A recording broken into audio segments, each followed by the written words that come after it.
Or analysis of the situation in Lebanon. We can speak now to Lydia Assouad, who is a research fellow at the World Inequality Lab and a fellow at the Carnegie Middle East Center. Thank you very much indeed for speaking to us. Lebanese people taking to the streets all seem pretty united. They seem to come from a broad range of social, religious groups, but presumably there is a small minority of people that isn't taking to the streets across Lebanon. And I'm assuming they're the ones who've had it pretty good all of these years.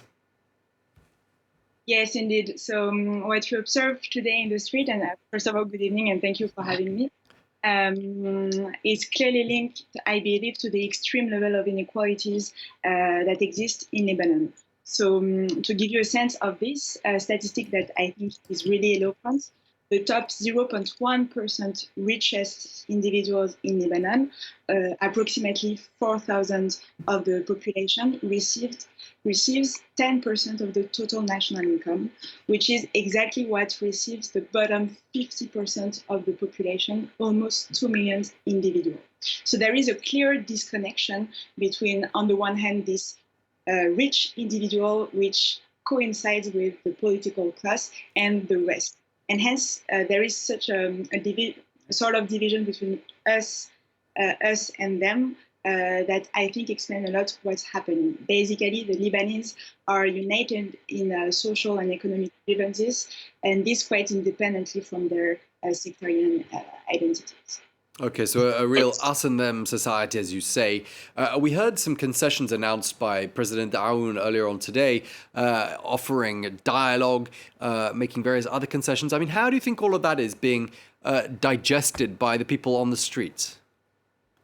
I mean, you can see the streets and the demonstration are going on.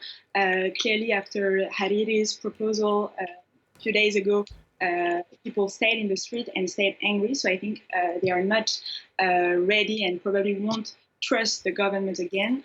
For the moment, the reforms of the proposals and attempts of dialogues were quite lukewarm. So this was really visible from Hariri's proposal. So I think that the announcement of the cuts of 50% of the salaries of deputies and politicians is really symbolic, not to say populist. The announcement about the reform of the electric system was quite unclear. Like he said, we will do a major reform, but didn't offer, I mean, I didn't really believe concretely how he thinks he will do that. And finally, the announcement of taxing the profits of the banks do go in the right direction, but at the same time, if they manage to tax profits of the bank and raise, as they claim, 3 million euros in such a few time, it will show even more the hypocrisy and the bad faith because they were not able to raise such a large amount of revenues in the last couple of months or year. Okay, we haven't got much time left, but just briefly, I mean, the longer this goes on and that people are out on the streets, banks are shut, shops are shut, schools are shut, the greater the strain on a very delicate financial situation there in Lebanon. I mean, do you think the country is at risk of imminent economic collapse? For sure, and this for already a couple of months. The thing is, I believe people don't have much to lose anymore, so that's why the protests are so large in terms of numbers. So I'm not sure this would be a reason preventing people from staying in the streets. Some other margin of the population, for example, Syrian refugees, because of business closing, etc., might suffer from it in a particular way.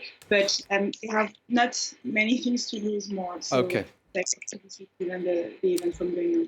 All right, Lydia Assouad, research fellow at the World Inequality Lab, fellow at the Carnegie Middle East Center. Thank you very much indeed. You too.